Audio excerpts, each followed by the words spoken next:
Thank you very much. So as I indicated, the Vice Chancellor should have chaired this public lecture, but as we speak, he is engaged in activity. And because he takes this particular lecture serious, he has, through a letter written to the Office of the Planning and Quality Assurance Unit, directed that the Dean, Planning and Quality Assurance Unit, chair this function on his behalf. So, ladies and gentlemen, within the next 1 hour, 30 minutes, I am the Vice Chancellor for this public lecture.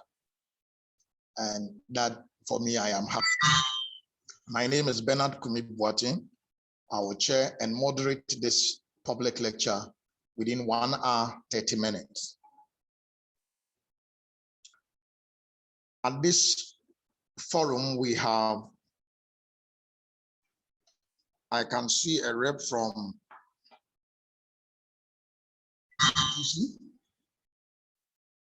by name Ms. Azuntaba, Patience Azuntaba, who happens to be with the sustainability unit of GNPC.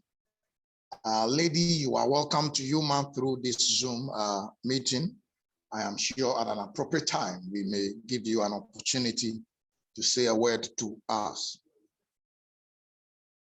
This afternoon, we have the occupant of the GNPC Professorial Chair in Mining at UMaT giving a public lecture under the leadership of the Vice Chancellor, Professor Richard Kwesi Amankwa, on the topic of artificial intelligence technology for predicting mine blasting outcomes. To help us deal with this, we have Professor V.A. Timmon, who happens to be our immediate past Pro-Vice Chancellor and the occupant of the GNPC chair in mining at UMaT. We also have other speakers, our team members, Dr. Wawai Ziga, very promising young man with over 70 publications at this young age to his credit. Clement Arthur, who is a product of this wonderful chair, has been instituted for UMaT with the kind support of the GNPC. He is a product. He got his PhD out of this. We also have Dr. Clement, and at an appropriate time, Dr. Clement may also speak. Gentlemen, without wasting much time, let's welcome Professor Clement to deliver his public lecture. We will moderate questions and answer sessions. So, put yourself listen attentively. Professor Timmon, please take over. Thank you very much. Yeah, thank you, Professor Kumi-Boateng, the Dean of Planning and Quality Assurance Unit, UMaT, and for the opportunity. I will show myself for some time and then I can go off after some time. Let me take this opportunity to welcome all of us to this lecture, the GNPC Professorial Chair in Mining Engineering Public Lecture, entitled The Role of Artificial Intelligence Technology for Predicting Mine Blasting Outcomes. The outline of presentation will be as follows. I will do a brief introduction of the chair. It was deemed important to just say 1 or 2 words about the chair, since this is the first opportunity to speak on the chair publicly. And then introduce the research team. And then we'll talk about blasting outcomes and impact on society, the need to predict blasting outcomes, work done by the research team, mining companies visited, modeling and prediction of ground vibration, over pressure and noise levels, publications arising out of research conducted, acknowledgements, conclusions, and recommendations. Now, introduction of the chair. The GNPC Professorial Chair in Mining Engineering was established on 13th April 2018 by an MOU between the University of Mines and Technology, UMaT, and the Ghana National Petroleum Corporation, GNPC. And this was done in recognition of our common interests and the mutual benefits we would derive from this cooperation as an academic or research institution and then industry. And then we also saw this as our contribution to national development. The chair was established to specifically strengthen the capacity of the mining engineering department of UMaT to become a center of excellence for producing world-class professionals in the fields of mining technology, and then to provide innovative solutions to the mining industry. Introduction of the research team. I think Professor Kumi Boateng has done it in a way, but so I will just be very brief. And after the establishment of the chair, the occupant of the chair was appointed, and he put together a team of researchers to perform that activity of the chair. The team's focus was on conducting intensive cutting-edge research in blasting, and in particular, modeling and prediction of blasting outcomes of ground vibration, air overpressure, and noise level. So this slide just shows us the team in pictures, and on the left is my good self, Victor Amwakutimi, an associate professor of mining engineering of the University of Mines and Technology, and the occupant of the chair. And then Dr. Yao Yevenyo Ziga is an excellent researcher and a hardworking lecturer of the Geomatic Engineering Department of UMaT. And then Dr. Clement Kwekuata, as already noted, is a product of this, the research activities of this chair. And he's an enterprising, hardworking lecturer also in the Mining Engineering Department of UMaT. Now, blasting outcomes and impact on the society. The extractive and the metallic industries normally employ blasting as a technique to fragment rock mass into products that are used for various purposes. And explosives are normally used to be able to fragment the rock mass. The expectation is normally that most of the explosive energies will be used in fragmenting the rock. However, studies have shown that only about 20 to 30% of the explosive energies are used in fragmenting the rock. The remaining 70 to 80% is wasted in the form of ground vibration, air overpressure, noise, fly rock, noxious gases, backbreak, and overbreak. The unwanted blasting outcomes cause a lot of negative impacts on the environment, including the mine. For instance, ground vibration can, if the intensity is high, can lead to cracks on the walls of structures, such as buildings and water wells, when the vibrations cause shaking. And then high intensity ground vibrations can also lead to open pit walls being adversely affected. High intensity air overpressure can also cause shattering of glass windows and plates, among others. The need to predict blasting outcomes. Because of the negative impacts of blasting outcomes, let me say that it's not all the outcomes which are negative. We also have fragmentation as an outcome, and then the movement or the placement of the rock as an outcome. These are the intended outcome.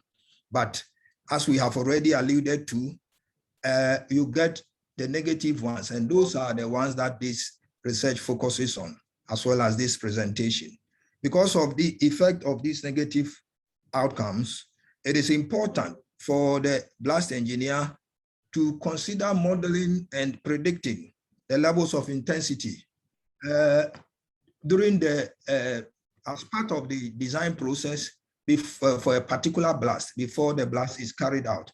This is intended to give the blast engineer that knowledge about the parameters that are involved, so that it will inform the design of an optimal blast, which will result in an effective blast. When we say an effective blast, then we are looking at trying to maximize the energies in causing the fragmentation and the placement, and minimizing the energies that will cause the unwanted outcomes. Factors, I think it is important to talk about the factors affecting blasting outcomes, since we are focusing on the outcomes. And we have categorized this into two factors: the controllable factors or parameters and the uncontrollable factors or parameters. The controllable factors or parameters are those that the engineer has control over and can, through planning and through prediction, get an idea and then use the planning to optimize the parameters of the blast so that the blast will result in being more effective. And then the uncontrollable factors the engineer has no control over. And those are presented, or they present themselves naturally. But the engineer may have to gain knowledge of the uncontrollable parameters through studies like geological and geotechnical studies, so that it will inform the design of the blast. For the controllable parameters, we have classified it into blast design parameters and explosive parameters. The explosive parameters are the hole depth, the hole diameter, the bench height, the bedding. The bedding is the distance from the explosive, the hole which is charged with explosive, to a free face.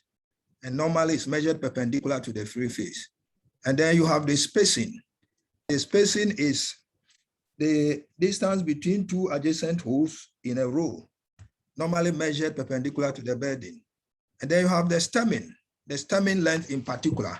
And with the stemming or the stemming length, we are looking at the fact that for blasting in mining, we do not fill the entire hole with explosives. Otherwise, the explosive will be exposed to the atmosphere and it will have very detrimental effects. So we use inert material like crushed rock to fill part of the hole. The intended purpose is to confine the reaction of the explosive as it goes, as it's detonated, so that you will produce high pressure gases and heat, which will initiate the cracking process and the fragmentation. And so the stemming length is the length of that column which is filled with the inert material. And then you have sub-drilling. Sub-drilling is the extra length of hole that is drilled beyond the bench floor or the working floor. And its purpose, because the working floor is a more difficult area to fragment, you go normally beyond the working floor so that you can concentrate explosive energies there to break evenly to the floor for effective operation. And then the number of holes and the number of rows are important, and the hole inclination.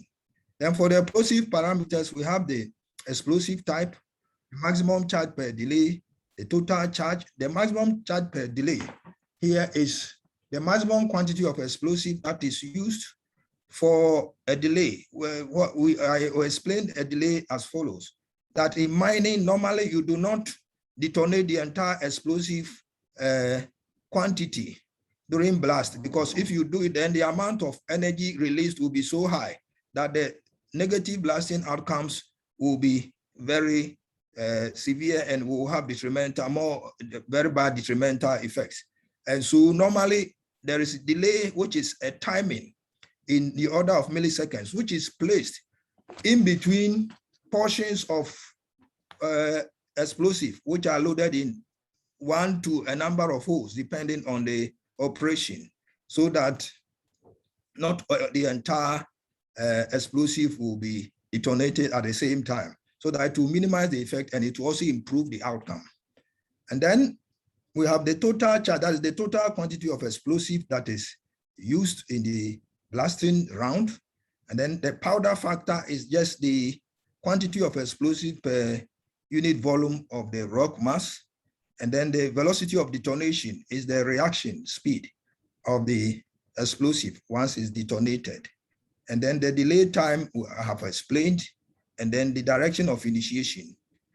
And then the uncontrollable parameters are the rock mass strength, the groundwater condition, the discontinuity frequency. When we say discontinuity, we are looking at things that normally cause break in the rock mass, like joints, faults, fractures, fissures, among others. And we are looking at the frequency of this. Frequency is just looking at how many of these occur per distance. Because they disturb the rock mass, the more they exist, the higher or the more likely they render the rock mass weak and affect the blood. So the design will have to be done in such a way that this is taken care of. The bedding planes are the planes between layers of rock formation. And then the discontinuities I've explained. And then the wind direction and the velocity are also important, uncontrollable parameters, as well as the topography. A trend of research. Because of the negative environmental impacts that we get from the blasting outcomes, a lot of research has been conducted in this area. And out of these many researches, a number of empirical models have been developed to be able to predict its outcomes, to inform the design process. And the areas that these have been done significantly are the ground vibration, air overpressure, and fly rock.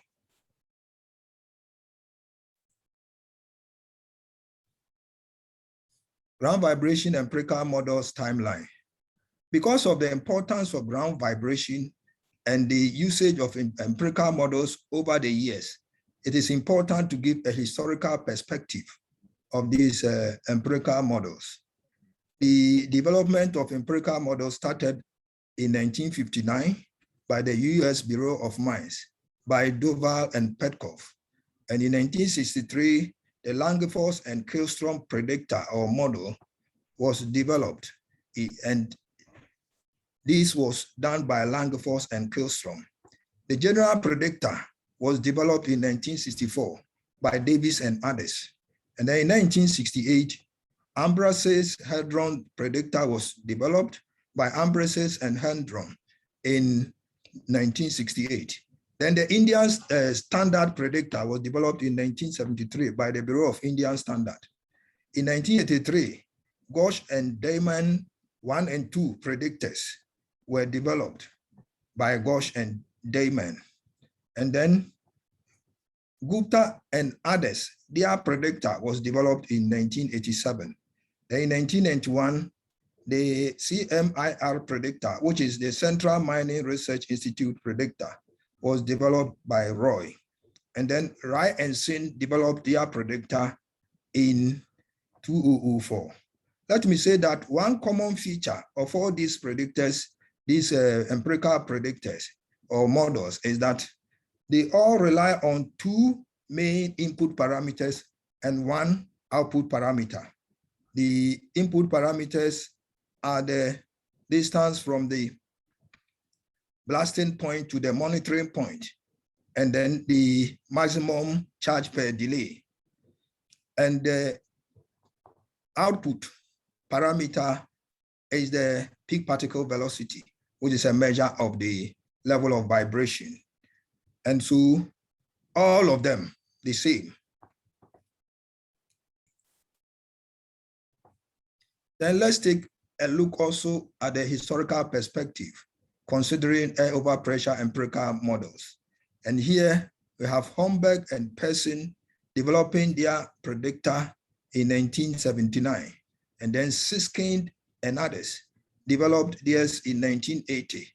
And then NASRA, which is the National Association of Australian Road Authorities, they developed their predictor in 1983. And Mackenzie predictor was developed in 1990. And then in 1990 also, Olofsson developed his predictor. And in 1994, Persson and others also developed their predictor. I should say also here that the empirical predictors for air overpressure also have a similar feature as the empirical predictors for ground vibration. They all have two input parameters. That is the distance from the blasting source to the monitoring point, and then the maximum charge per delay. And the output parameter is 1, and that is the air overpressure. Limitations of the empirical models.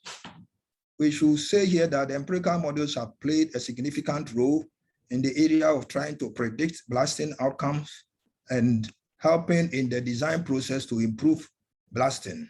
That's why they have lasted over so many years, from 1959, and they are still being used to date, at least in many jurisdictions. However, they have their limitations, and it is good to point this out. The blasting outcomes we are talking about are complex phenomenon with highly nonlinear variable interactions, and this cannot adequately be modeled using the mathematical equations, which are closed form type, that are characteristic of the empirical models for both the ground vibration and air overpressure. They also lack generalizability. That means that they are site specific. And normally for every problem, you have to study the site and then be able to do the prediction only for that site. And then they rely on only few parameters. As we noted,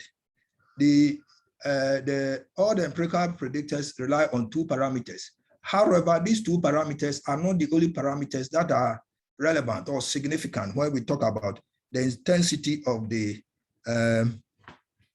outcomes. And therefore, they leave out some other important parameters which also contribute to the levels of the outcomes. Due to the limitations and the fact that the prediction levels with the empirical models are not up to the levels maybe that are high enough, research has been going on in recent times for a number of years in artificial intelligence in an attempt to get alternative technique to the empirical models. And as already mentioned, the main purpose here is to ensure that these limitations are addressed, limitations of the empirical models are addressed. This is important because the artificial intelligence models offer some advantages beyond the empirical models. And these are the fact that they are able to accommodate more contributing factors. And I should say that for us, for instance, the researches we have conducted, in all the cases for ground vibration, we use 5 input parameters as against 2 that are used for the empirical models. And then the output, of course, is the same. And then for the air overpressure, we use 4 input parameters, and the output parameters are is the same output parameter as the empirical models. And then for noise level, we use 7 input parameters. I should say that with noise, not much has been done in the mining industry regarding noise level, though it is also classified as an environmental hazard. And therefore, I can say that at least we are part of the leadership when it comes to research in that area. Then the other advantage is that the AI models, the artificial intelligence models, are able to adequately model nonlinear systems because of the flexible mathematical structures they have, that they are able to learn the relationship between the input and the output parameters. And they also produce more accurate and reliable prediction results. Now, some of the notable artificial intelligence techniques that are used in modeling and prediction are listed here. And these are artificial neural network, support vector machine, fuzzy logic, adaptive neurofuzzy inference systems, classification and regression tree, hybrid intelligent methods, group method of data handling, genetic expression programming, extreme learning machine, extreme gradient boost, evolutionary optimization algorithms, and meta-heuristic optimization algorithms. Artificial intelligence techniques implementation stages. For one to be able to implement the modeling and prediction of using artificial intelligence techniques, some processes will have to be followed. And we have shown these processes in figure 1 in the form of a flow chart, as will normally happen in the case dealing with any kind of problem. You first have to identify the problem by defining the problem so that you know what to deal with. And then after that, data should be collected for addressing the problem. And then the next step will be to select the features, and that is selecting the input and the output parameters of the model that is intended to be developed from the data that is available. And then after that, data partitioning will happen. This stage, the data will be divided into 2 data sets, the training part and the testing part. The training part is the stage where the model, the AI model, is used to learn the relationship between the input and the output parameters based on the data, and then fit a model to it based on the flexible mathematical structure. And then after this has been done, the testing stage is to use that data set to test the validity of the model that has been fitted at the training stage. And then after that, data normalization happens. Normally, the variables or parameters that are being dealt with are in different units and different scales. And therefore, it is good to bring them to a common scale to improve the efficiency of the process. So the data normalization is done for this purpose. Then after that, the model's hyperparameters are selected. That is, for a given AI model, there are certain important parameters that characterize the learning process. And so the selection of these parameters are important, especially, for instance, if you look at artificial neural network, you may be talking about the input layer, the hidden layer, and the output layer, and you have to determine the number of layers and then the number of neurons, for instance, in the hidden layer. These are important, and they affect the ability to train and the way the outcome will be. And then after you have done this, now you have to train. So the training stage is where the model you have selected, using these hyperparameters, you are trying to fit values to these hyperparameters by learning the interaction between the input and the output parameters. And then once it is adequately learned, then a model is fitted. And after fitting the model at the training stage, the model will have to be validated using various metrics in the testing stage, using the testing data set. And if it is validated and it is found to be satisfactory, that is, the performance is high enough, then you will take the model as the model for doing the prediction. If it is not good enough, then you have to go over these aspects of the process again: the selection of the hyperparameters, the training of the model, the AI model, and then the validation process by doing the testing and then checking again whether it is good enough. And so you do this until you get to the point where the results are acceptable or satisfactory. Now, AI has been widely studied, and research in these areas have been conducted worldwide, and you can see it a lot in literature. In spite of all these applications and the successes, the fact that they present better performance than the empirical models, little has been done in developing countries, especially in Africa, and Ghana is no exception, regarding the capability of these artificial intelligence models. In Ghana, for instance, our mining industry is still relying on the empirical predictors to do the predictions aspect. And then because of this, there is the need to develop advanced computational models that can accurately predict and give us blasting outcomes in the mining climate in Ghana. Work done by the team. Therefore, what we did as a team was to propose novel cutting-edge artificial intelligence techniques for the prediction of blast-induced ground vibration, air overpressure, and noise level. And we compared this with benchmark artificial intelligence techniques and the empirical models. The benchmark techniques are those techniques that have been universally accepted as being very good in doing the prediction. So when you compare, you can tell the performance of your proposed models. To be able to apply these artificial intelligence techniques in the Ghana mining industry, it was important to visit some mines to collect data from the Ghana mining industry so that the applications, we can say, if they are good, then we can say that at least they can be employed in Ghana. And 4 companies were visited for data collection. Ghana Manganese Company Limited in Suta, Newmont Golden Ridge Limited, Achim, Wolfers Ghana Limited, Takwa, and Precious Mining Limited, I am free. Modeling and prediction of ground vibration. So we consider ground vibration as already mentioned. We consider the air overpressure and the noise level. And for ground vibration, we propose 5 novel methods.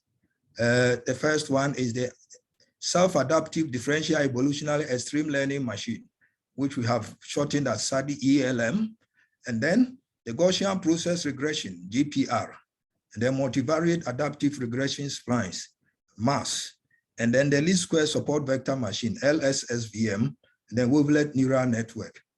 And these were compared with the benchmark AI techniques of backpropagation neural network, radial basis function neural network, support vector machines, generalized regression neural network, and as well the empirical models of US Bureau of Mines predictor, Langefors-Killstrom predictor, Ambrasis-Heldron predictor, Indian Standard predictor, and the Central Mining Research Institute predictor. And these 5 empirical models were chosen because they are normally seen as the models for comparison in the literature, and as well they are the commonly used ones in Ghana.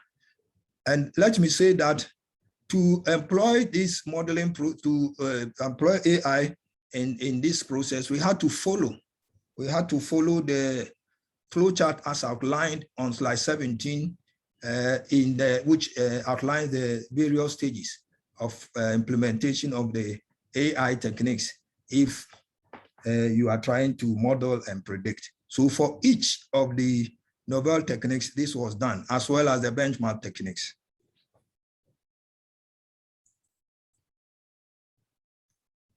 The results of the various AI models in predicting ground vibration were assessed using up to 9 statistical metrics. But for the purposes of this lecture, only 2 have been presented. And these are the mean square error and the correlation coefficient. Now, the mean square error is the average error that is obtained when you are trying to use your predictor to predict the measured value of the, if it is ground vibration or air overpressure or noise. And the correlation coefficient measures the interrelationship between the predictor and the predicted or the measured value. So for the mean square error, the smaller the error, the better. And then for the correlation coefficient, the larger the relationship, the better. In fact, the correlation coefficients exist between -1 and 1. However, for doing predictions, it will normally be between 0 and 1.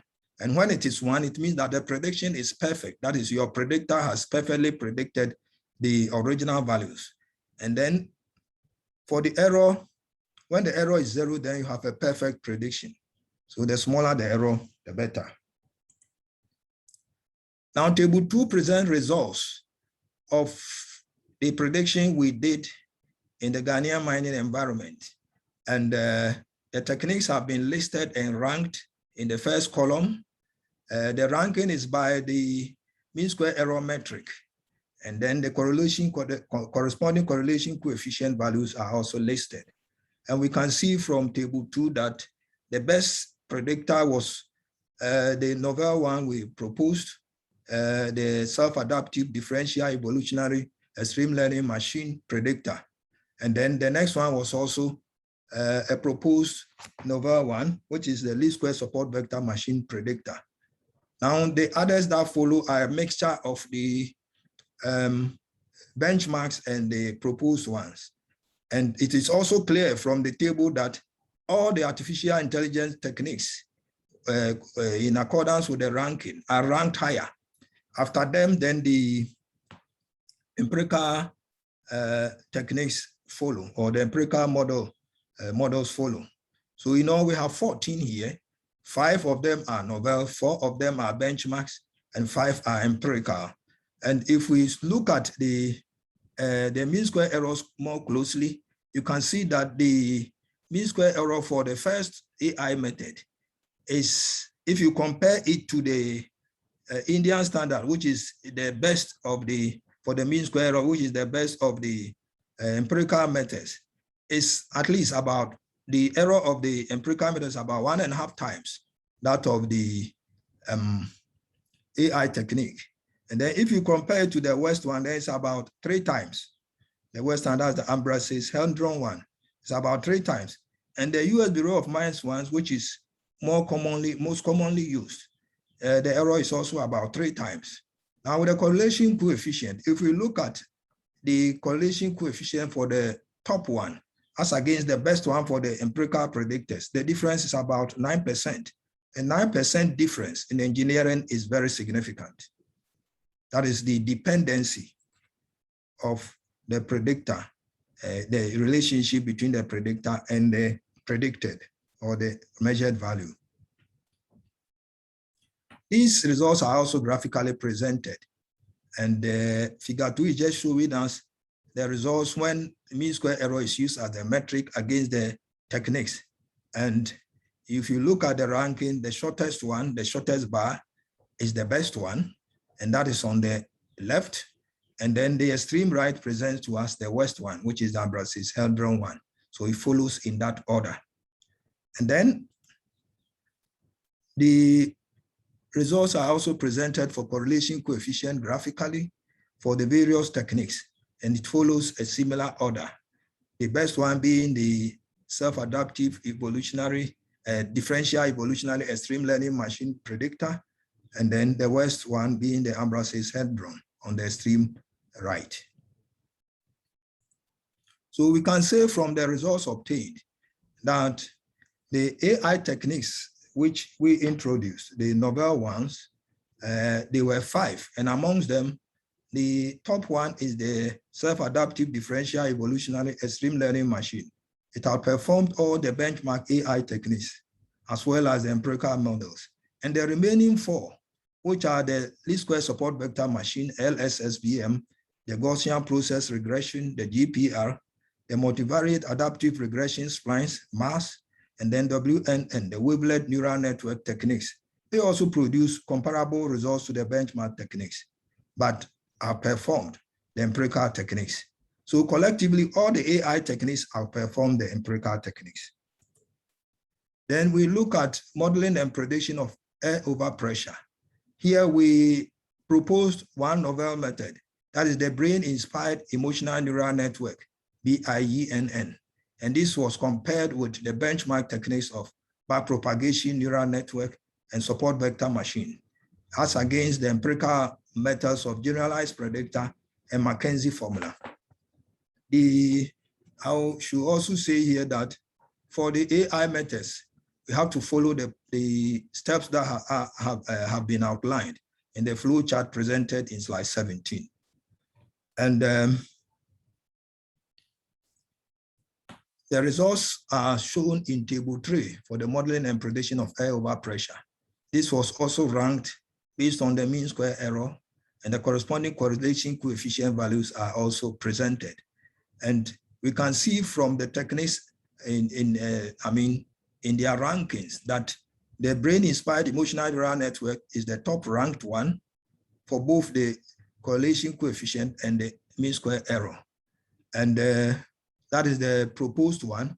And then the benchmark ones are the next two. And just as we saw in the case of ground vibration, the generalized predictor and the Mackenzie formula, which are empirical predictors, were the last ones. And we can also look at it closely and say that the error that is associated with the brain-inspired emotional neural network compared to the best empirical predictor is the error of the brain-inspired emotional neural network one. It's about 2 tests the error of the empirical predictor's error. Now, if we look at the empirical predictor error, the worst one, that's the Mackenzie formula, the error there is 4 times that of the brain-inspired emotional neural network mean square error. And for the correlation coefficient, the difference between the empirical, the best empirical, and then the best AI method is about 10% plus, equally significant. So these results are also presented in a graphical form, showing first in figure 4, the mean square error for the mean square error as metric, and then the various techniques. And as we can see, yes, in conformity with the table, the BIENN, which is on the left, is the best. And then on the right, we have the Mackenzie formula, which is the worst, the extreme right. And then figure 5 shows us the graphical presentation of the results using correlation coefficient as the metric. And here too, we have similar outcome. The BIENN is the best, and it follows in that order, with the worst being the extreme right one, which is the generalized predictor. So from the modeling and prediction of air over pressure, we can say that the results we got show that the brain-inspired emotional neural network, which is BIENN, outperformed all the benchmark AI techniques as well as the empirical models. And collectively, all the AI techniques outperformed the empirical models. Then we take a look at the modeling and prediction of blast-induced noise level. As I've already mentioned, noise has not received much attention, though it's classified as an environmental hazard in the industry. And so we can say we are amongst the leaders in this area. And the novel method we use is the brain-inspired emotional neural network. And then we compared it with 6 benchmark methods. For neural networks, we had 3: the backpropagation neural network, BPNN, the radial basis function neural network, RBFNN, and the generalized regression neural network, GRNN. And then we had support vector machine predictor. Then we had the least square support vector machine predictor and the group method of data handling predictor. Then we compare this with multiple linear regression. And we should say that multiple linear regression, as we know, is a statistical method. So in this case, it is not just two input parameters. It also uses the same number of input parameters as the AI methods. So it actually highlights the efficiency of the AI methods, because it also used seven as the AI methods used. A modeling and prediction of blast-induced noise level results are shown in table 4. and then ranked as we did for the other cases, the mean square error being the ranking matrix. And we can see that the brain-inspired emotional neural network tops in terms of the errors. And then the benchmark, 6 benchmark methods follow before the multiple linear regression method. And we can see that if you compare the brain-inspired emotional neural network error to the multiple linear regression one, it's more than 3 times. And then with the coefficient of correlation, though the multiple, the BIENN is amongst the top, it's not the very best, but it's comparable to the benchmark methods. And the difference between the best AI predictor and the multiple linear regression method is about 10%, almost 10%. That is equally significant. And then the graphical presentation of this, we see the first one in figure 6, where the mean square error is used as a metric. The brain-inspired emotional neural network is the one on the left, which is the best. And then the extreme right is the multiple linear regression, which is the worst, following in that order. And then for the correlation coefficient, the results, graphical representation of the results is presented in figure 7. And we see that the best is the radial basis function neural network, followed by the backpropagation neural network, and then the brain-inspired emotional neural network. And then the worst is the multiple linear regression method, which we classified as empirical. So we can also see from the results obtained with the noise level prediction that the AI technique of brain-inspired emotional neural network can be used as an alternative to the benchmark as well as the empirical models.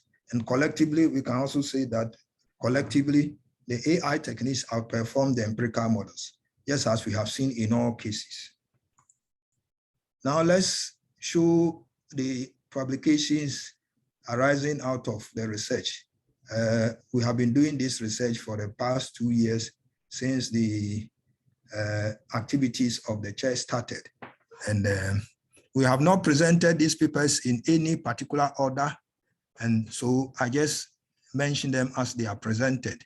We have 8 papers in all. And the first one is multivariate adaptive regression splines, mass approach to blast-induced ground vibration, published in the International Journal of Mining, Reclamation, and Environment, which is a Taylor and Francis publication. And then the next one is entitled Novel Approach to Predicting Blast-Induced Ground Vibration Using Gaussian Process Regression. And this was published in the journal Engineering with Computers, which is a Springer publication. And then the next one is titled A Self-Adaptive Differential Evolutionary Extreme Learning Machine, SAT-ELM, a novel approach to blast-induced ground vibration, published in SN Applied Science Journal. And this is also a Springer journal. Then the third one, the fourth one is a novel artificial intelligence model for predicting air overpressure using brain-inspired emotional neural network, published in the International Journal of Mining, Science and Technology, and Elsevier Journal. And then the next one is soft computing-based technique as a predictive tool to estimate blast-induced ground vibration, which is also published in the Journal of Sustainable Mining, and Elsevier Journal. Then the next one is blast-induced noise level prediction model based on brain-inspired emotional neural network. And this was published in the Journal of Sustainable Mining. At the time, the Journal of Sustainable Mining was managed jointly by the Central Institute of Mining, Katowice, Poland, and Elsevier. And then the seventh one is the suitability assessment of different vector machine regression techniques for blast-induced ground vibration prediction in Ghana. And this was published in Modeling Earth Systems and Environment, also a Springer journal. And then the last but not the least is titled Performance Evaluation of Training Algorithms in Backpropagation Neural Network Approach to Blast-Induced Ground Vibration Prediction. This was published in our own Ghana Mining Journal. Acknowledgements. The research team would like to thank the Ghana National Petroleum Corporation, GNPC, for providing funding to support this work through the GNPC Professorial Chair in Mining Engineering at the University of Mines and Technology, UMaT, Ghana. We also thank Ghana Manganese Company Limited, Insuta, Newmont Golden Ridge Limited, Achim, Goldfish Ghana Limited, Takwa, and Precious Mining Limited, I am free, for giving us access to their mines and facilities for data collection. Conclusions and recommendation. In terms of conclusion, we will say that these researches reveal the superiority of the AI techniques in modeling and predicting blasting outcomes of ground vibration, air overpressure, and noise in the Ghanaian mining environment. And the presented researches will open up new dimensions for future research works in the mining industry where artificial intelligence technology is yet to be fully explored. Our recommendation: we recommend the development of software for implementation of AI-based predictors of blasting outcomes in the Ghanaian mining environment. Thank you for your attention and for participating. Thank you very much, Prof. Timmy, for the presentation. We have about 36 minutes for comments, questions for the team. So if you have a question, just raise your hand and I will call you.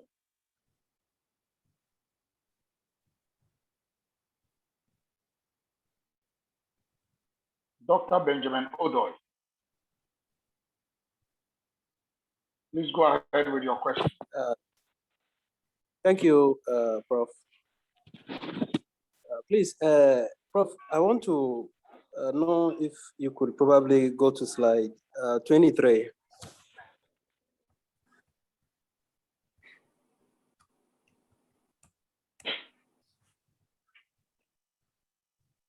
I'm there. Yes, please, yes. With the methods, as in the mean square and the correlation. Yes, I wanted to know if perhaps we also took into consideration the disadvantages of the mean squared error. But since okay.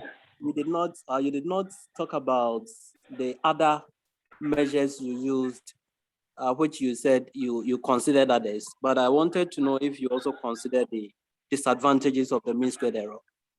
So, thank you. Thank you for the question. And it is the reason why we used a number of them, up to 9, so that after using the 9, we also use a selector. So the selector looks at all these and then selects. So it is not the 9 that we use to select eventually which one is the best. We had a selector which was used to select the archaic information criteria. So yes, we took all those things into consideration. That's why we looked at a number of them. All right, Kwabena Bente, please kindly go on with your question. And then Dr. Odoy, if your hand can come down. Okay, thank you, Doc. So my question is, if models on different mines, aside the ones they pick the data from, and how the models different mines. The question is, like, if the models have been aside the ones they were picked from. Yeah, Prof, he wants to know if these models are generic, and if they are generic. Yeah, the AI models are generic. They are generic. You can even combine the data from different mines as long as you test the data and the data is good for doing such a job. Sometimes you get to certain place, the data you get is not good enough. So it has to be first screened to check how good the data is. So if it is good data, you can even combine it for different mines and then do the prediction. Yes, so you can. Yeah, so that is. And did you specifically test other mines? Did you test other mines? That is his question. Whether this has been tested in a different mine. Well, the testing so far has been done at the 4, but we know that AR techniques are generic. And so we expect that if we test it in other mines, we'll get similar results. All right, I think Godwin, the please results go will ahead. show clearly that the AR is better, and this is not the only case. If you look at literature, that is really the case. All right, Okay. so Godwin, Okay. please go ahead. Thanks, Prof. and team, for such an awesome presentation. I looked at the results that you shown on the blast induced, comparing, the brain emotional GI with the RBF and NN. My bit of suspicion is that I don't know how much of work you put into hyperparameter tuning, in the sense that the variances between the mean squared error and even the correlation, I could see as this around 0.01. So could we assume that if some of these novel AI techniques like RBF and then LSTM and others were so were increased with so many layers, or we changed the losses of optimization, could that have performed better than your novel approach? That is my question one. And the second one is on a follow-up to the earlier asked question on the test on other mines. Have you done a thorough investigation on the concept of bias and variance that could exist looking at different size with the adaptation of these models? Yeah, thank you. But a great work. Yeah. Thank you. Dr. Ziga, I think you can yes, comment Prof. on the first one. Yeah. Okay. Thank you, Dr. Godwin. You will agree with me that for example, the backpropagation neural network, if you try to increase the layers, then you increase the computational time. And I believe that for practical industrial applications, everybody would want to apply a technique that could save time. Now, as to whether if you increase the layers is going to improve its performance, it also depends on the type of optimization algorithm you are going to use to do the weight adaptation. So that also leaves room for further research works, but from what we have done so far, if you read Pax and Sandberg and Honig et al., they are telling you that a single hidden layer is enough to do the approximation. And remember, this is not a classification. This is purely a function approximation work. So the complexities of the structure wouldn't play that much into it, unlike when you are doing classification of images where you are considering the pixel size and those kind of stuff.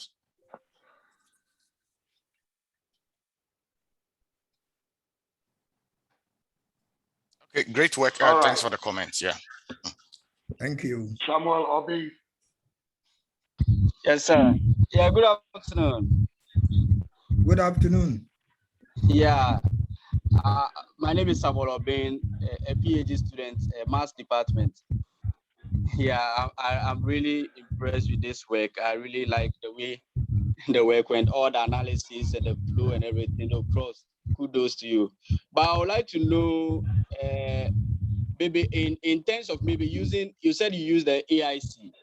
What about maybe with the BIC will also have come out to be the best? And also, I would like to know the software you use, so that maybe if we can also try our hands on it, the softwares used, as well as maybe looking at the end, you came out with one of the models that is the best.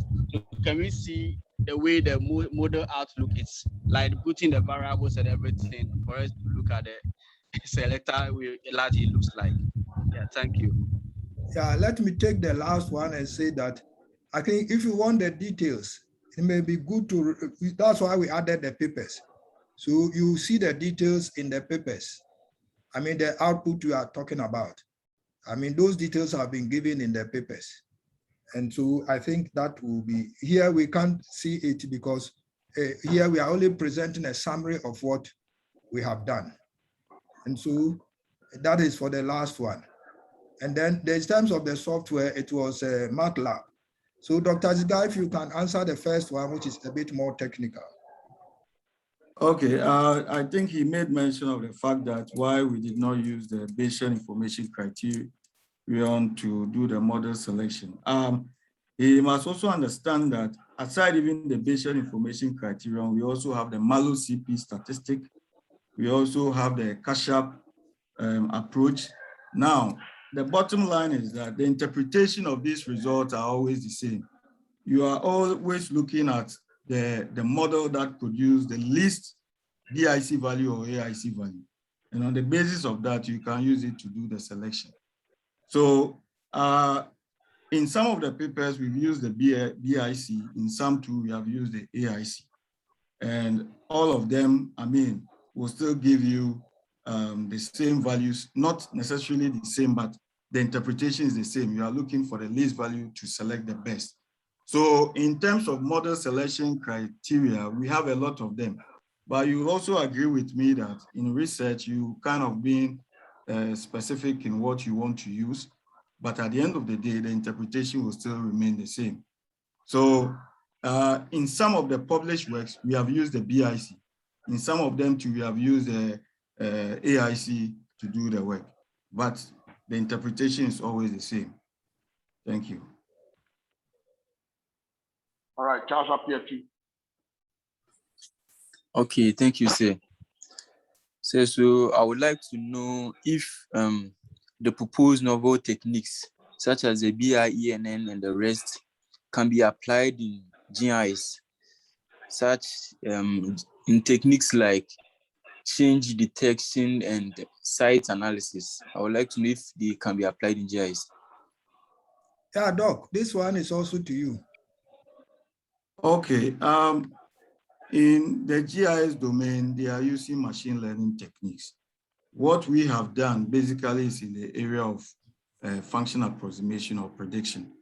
Now, if you want to use it to do classification work, you can use it, because when we talk about the AI, we are using it for pattern recognition, we are using it for function approximation, we are using it for time series analysis, we are using it for clustering studies.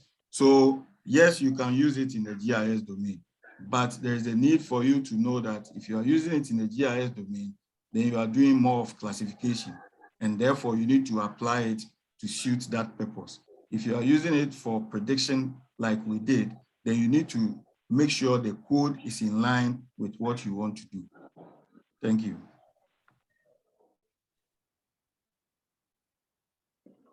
All right, thank you very much. I don't have any hands up, and at this particular. All right, Dr. Eric Thompson.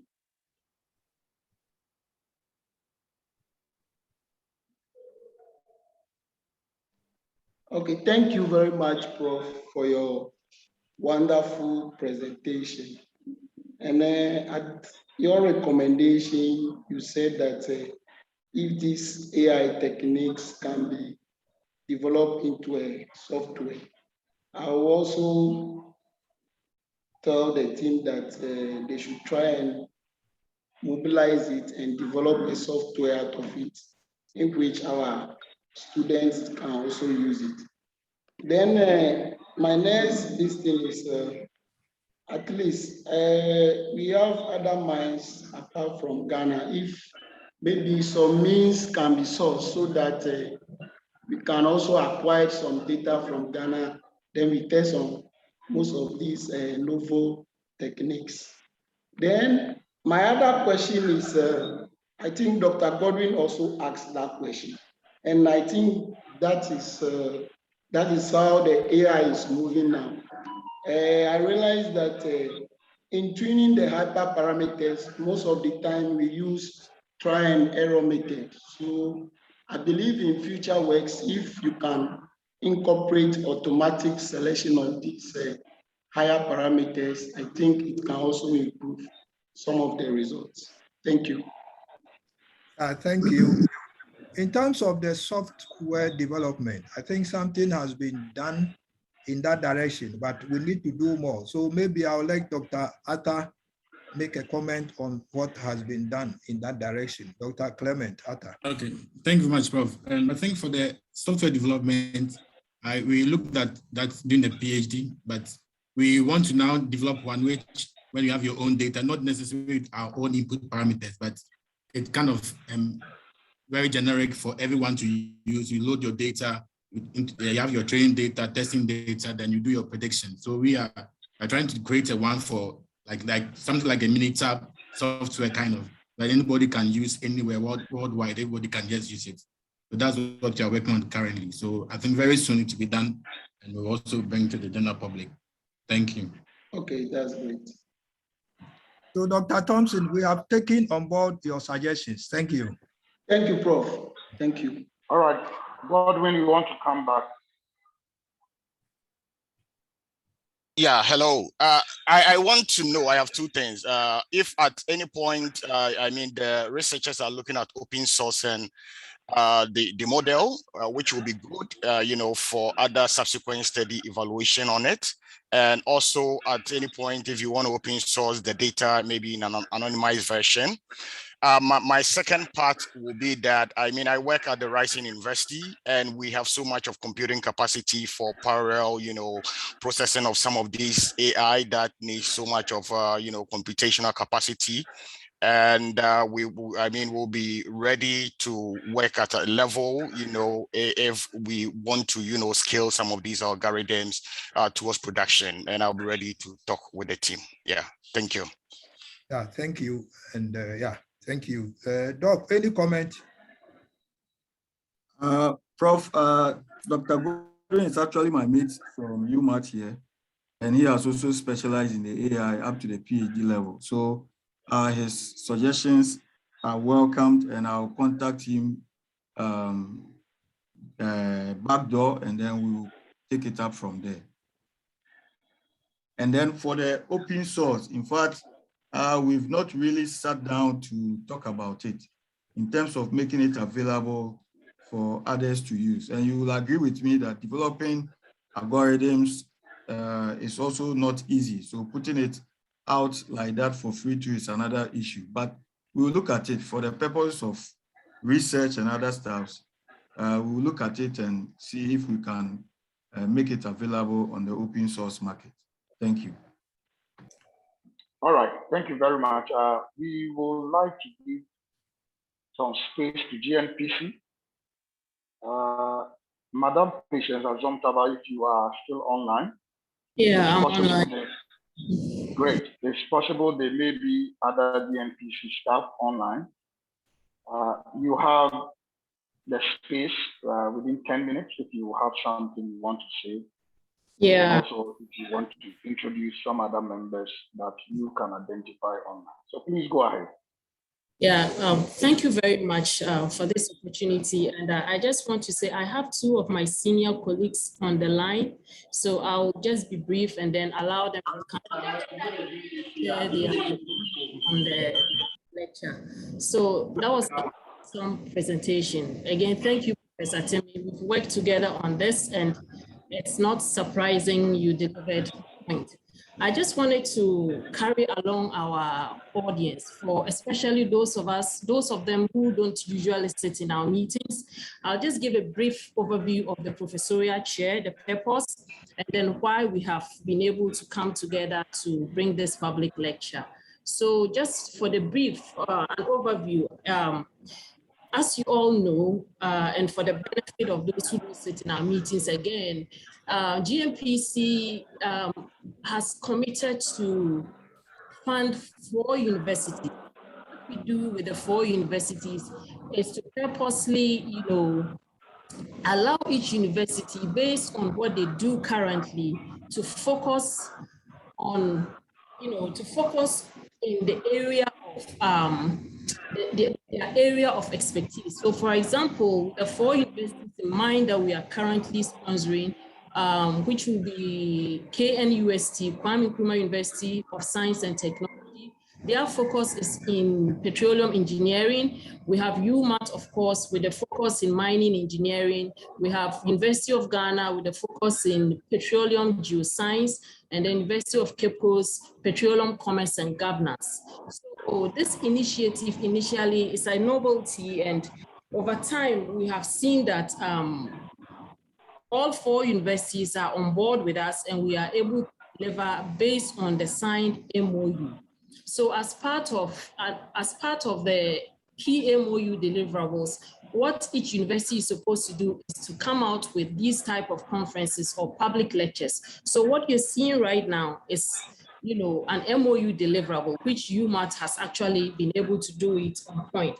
And it's interesting that Professor Timmy was able to deliver this paper on artificial intelligence, because in our meetings, it has been a key objective for him. So I want to seize this opportunity to thank you, and for our audience who are very much aware of what is happening in terms of the trends in our mining industry and then technology. I know you understand how these things work, robotics and international artificial intelligence. It's quite technical, but I guess those of you who are already in the field, you have a better grasp of it than some of us who sit on the sidelines. So again, I just want to thank you for being able to work with us, partner with us to the point where we are able to actually catalog the achievements based on the MOU signed. And it is my hope that as we go along into the third and fourth year, we'll be able to present to our cherished audience a documentary or a project achievement document to actually showcase what GNPC has committed to do over time with the committed money that it has doled out to universities. So I want to thank you again and allow my colleagues to take the floor and express their ideas as well. Thank you again for a good presentation. Thank you. Yeah, Madam Patient, if you can introduce them, if you can just introduce them, mention their names too. I think I have Joseph Watson on the line, and then Atu. They are both from our PR department as well. And all right, so Joseph on the Watson. line, and they can. Hello, Prof. This is Patience. Patience Okay. I didn't realize. Sorry about that. My apology. Okay, Madam Patience, you can. I just have a short remarks to make, and I want to say that we are grateful for you to taking the time to put together this conference. And I want to say that conferences like this, help to bridge the gap between academia and industry. I'm sure there are most of us who are on it who do not have any idea of what has just been discussed. So by virtue of being part of this program, we have learned something. So we are grateful. Thank you very much. And I also want to say thanks to all those who made time to be part of this. Thank you. Thank you. Thank you very much. Thank you. Any final comments on GNPC? Do you still have someone out there?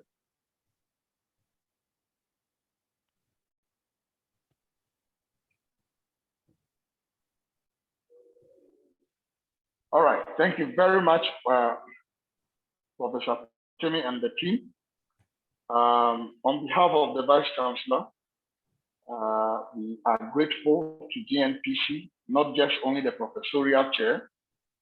GNPC has been very instrumental in the petroleum studies school.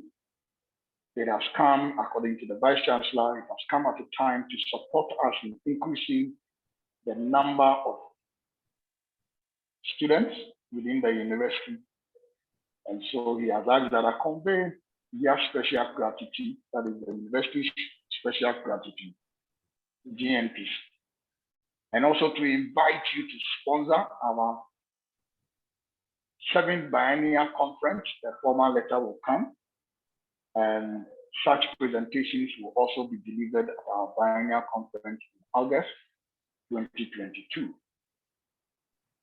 Thank you, Professor Chimi and the team. Thank you, participants. We picked even up to 170. And by signing off, we are about 138. Dr. Godwin, the university will link up with you through Dr. Ziga so that the scaling up as you have promised could be realized. Final word, Prof. Chimi, if you have a final word you want to say. Yeah, thank you very much. I will ask Dr. Clement Atta to pray to close us. Okay, thank you very much. I think on behalf of the research team, I want to thank the GNPC for giving us this opportunity. The opportunity has not been given to us alone, but other 3 universities in Ghana.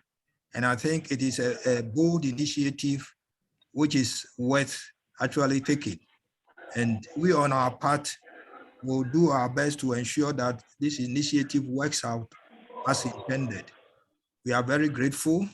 And then we also thank everyone who made it a point to participate. I think the level of participation has been good, and we appreciate your presence. So we thank you for your contributions as well as your comments, and we hope to take it from here to make it better in the next time we have this opportunity. Thank you. Right, thank you very much. Dr. Atta, give us a short prayer. Okay, let's pray. Our Heavenly Father, we thank you for this time. We bless your name. We thank you so much for the dissemination of knowledge. Thank you so much for the opportunity to talk about AI in mining, blasting. We pray, Father, thank you so much for GNPC. We pray that, Lord, you continue to be with them, the team. Also pray that you will be with the university. Also pray that, Lord, you will be with everyone that came to hear us. We thank you. In Jesus' name I pray, thanksgiving. Amen. Amen. Amen. Amen. Amen. Amen. Amen. Amen. Amen. Oh. Amen.